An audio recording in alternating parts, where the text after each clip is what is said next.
is found his lost sheep. He parties with his friends and neighbors. He shares his joy with his loved ones. Now think about a time when you got lost somewhere or unfamiliar, like in a foreign country, you don't speak the language. Or maybe you're lost in Memphis. It doesn't say every part of town, which can happen. I mean, you go down the street and neighborhood changes. We've all done that. How does it feel to be lost? Is it scary?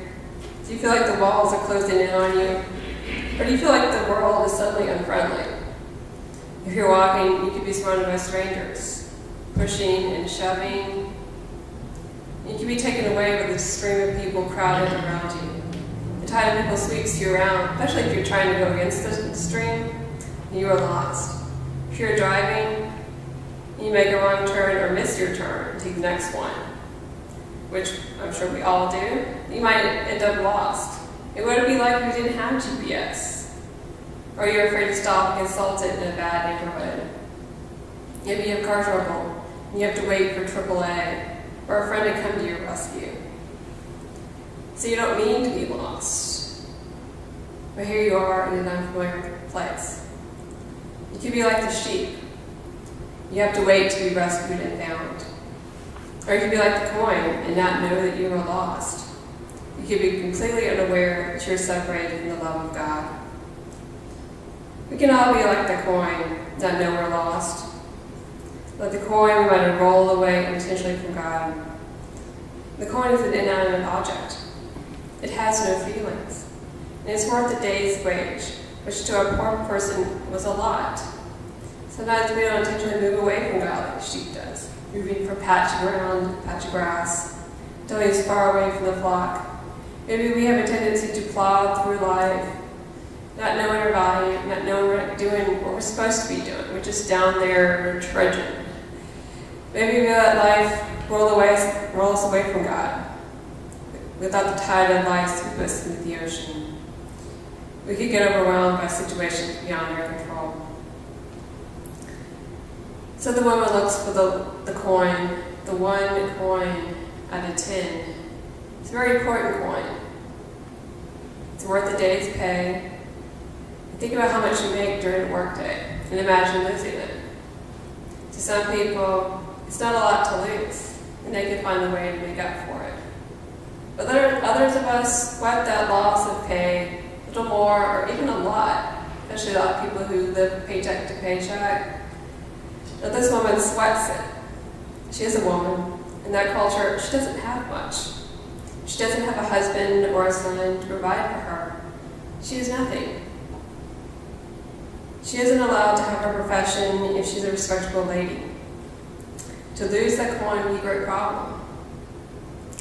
She has to watch over her money and spend it wisely, and she can't let it be lost.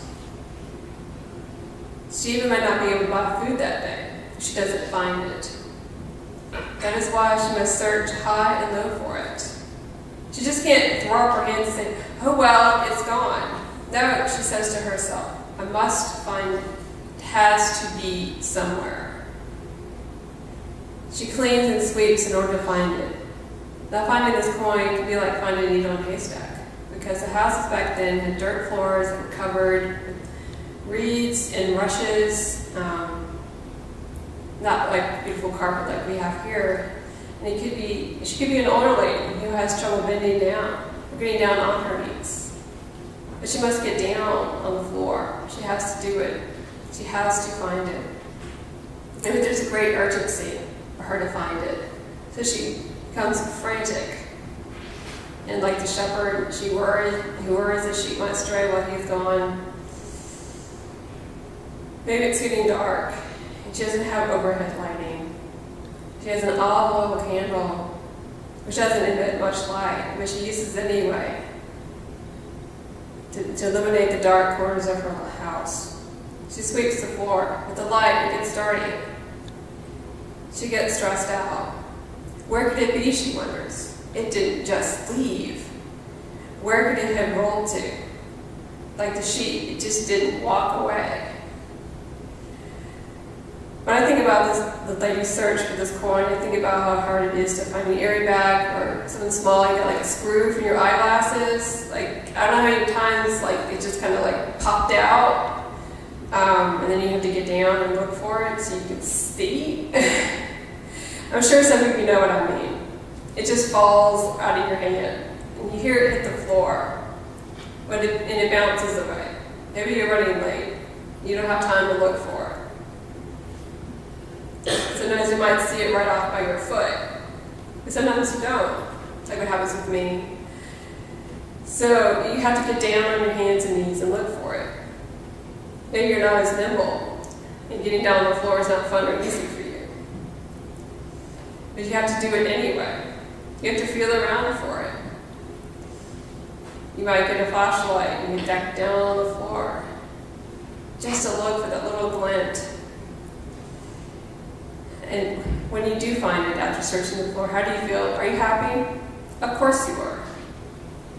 You have a little party with yourself, especially you spend a lot of time looking for it, and you maybe dance around for a few minutes. Do you do a happy dance? Now the woman diligently searches for the silver coin and finds it.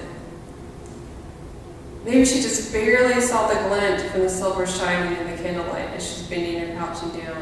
Or maybe she just barely heard it jingle as she swept the floor with her broom. What does she do? She puts it away, calls her friends and neighbors to celebrate and rejoice with her.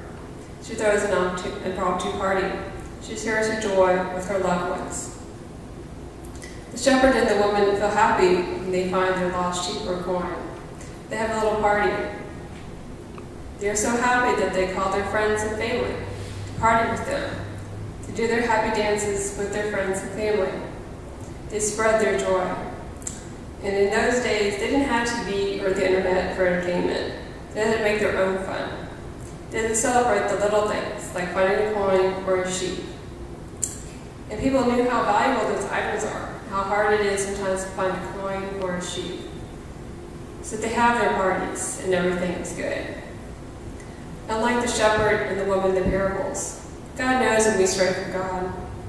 The shepherd might not have noticed when the sheep strayed, and the woman may not have known right away the coin was missing, especially the basket she kept it in had a hole in it, and it fell out and rolled away.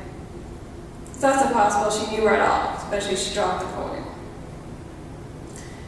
But God doesn't just look up and see a vacant spot where we used to occupy. God knows the second we become like sheep and stray. God knows when we roll away like the coin. God knows us before we know God.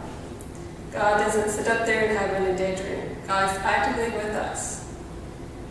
Once we open our hearts up to God, God is directing our steps or guiding us just to listen to her. If we just listen to God's voice, like the sheep listening for the shepherd's voice. God will teach us to listen if we just let God teach us. That's why we're here in this place, to learn about God and to worship God. We come together as a congregation or a flock to commune with God. As God's flock, we learn to listen for God's voice, so that we don't become like the sheep with the coin and stray from the flock. And we keep others from straying or rolling away, because the God in us won't let that happen. But when people who have strayed allow God to find them and bring them back to God, we all rejoice with God. God has a party for us when we come back to God. Are you lost? Have you rolled away from God? Do you know anybody who has? Is God looking for you or for a loved one? Do you want to party with God? Do you want to share the joy?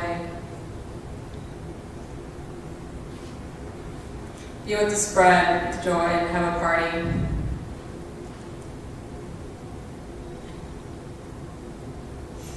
In the name of the Father, and the Son, and the Holy Spirit. Amen.